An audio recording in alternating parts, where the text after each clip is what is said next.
দিলে আত্মহত্যা করবে।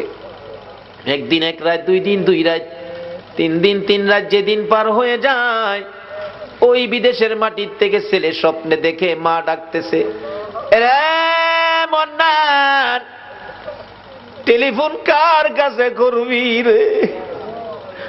মা কইয়া কারে ডাকবি রে বাবা? আমি তোর মা, কবরে চলে গেছি, আর আমারে পাইবি না।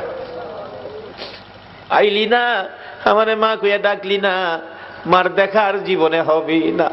ঘুম থেকে উঠে মা মা কইয়া কাঁদতেছে। বন্ধুরা বলেন, কি হলো তোমার? আমি স্বপ্নে দেখেছি মা নাই, দেশে থাক, দেশে আর চাকরি করব না, দেশে চলে যাব। সকালবেলা টেলিফোন করছে বড় ভাই, টেলিফোন ধরে, মন্নান, সপ্তাহ হইলে টেলিফোন করবি, আজকে কেন টেলিফোন করলি? ভাই, আমি স্বপ্নে দেখেছি আমার মা নাই গো। ভাই, আগে সত্য করে কও, আমার মায়ের খবর কি? খবর যদি না কও, আমি কালকেই বাড়িতে চলে আসব। মায়ের কাছে দাও, মায়ের সাথে কথা বলবো। মার কাছে যদি টেলিফোন না দাও, আমি কিন্তু কালকে বাড়িতে চলে আসব।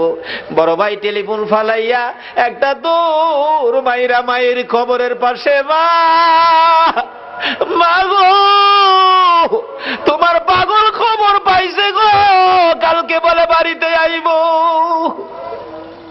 বড় ভাই সকালবেলা মাইক্রো ভাড়া করেছে, বুড়া বাবা পিছে পিছে ডাকতেছে, আমারে সঙ্গী করি লইয়া যা রে, মায়ের পাগল রে কে থামাইব। বুড়া বাবা সহ এয়ারপোর্টের গেটে বসে আছে। একটু পরে দেখা যায় মায়ের পাগল লইয়া বিমান আইসা পড়ছে।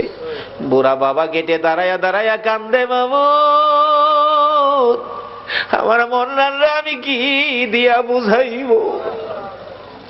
মালামাল সহ গেট পার হইয়া দৌড়ে বড় ভাইয়ের গলায় ধরছে, ভাই ভাই, আমার মা আইছে গাড়িতে, মা আছে ভাই। ভাই শুধু কান্দে, ভাই গো, আমি স্বপ্নে দেখেছি আমার মা মারা গেছে, তুমি কান্দো, ব্যাপার কি কও না গো ভাই। ভাই কিছু কয় না, শুধু কান্দে আর কান্দে। দৌড়ে বাবার পায়ে পড়ে গেছে, বাবা, বাবা, আমি স্বপ্নে দেখেছি মা নাই, তাড়াতাড়ি চলে আসছি, ব্যাপার কি, খবর কি কও না।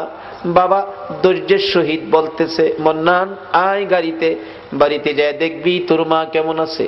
গাড়ি টান দিলে একটু পরে বলতেছে, মন্নান, বাবা গো, মা মরে গেছে, স্বপ্নে দেখে চলে আসছি, কিছু আনতে পারি নাই, শুধু মায়ের জন্য একটা স্বর্ণের চেন আনছি গো বাবা, এই চেনটা তুমি মার কাছে বুঝাইও। বাবা কান্দে, বাবু, এই চেন আমি কার হাতে দিব? মন্নান রে,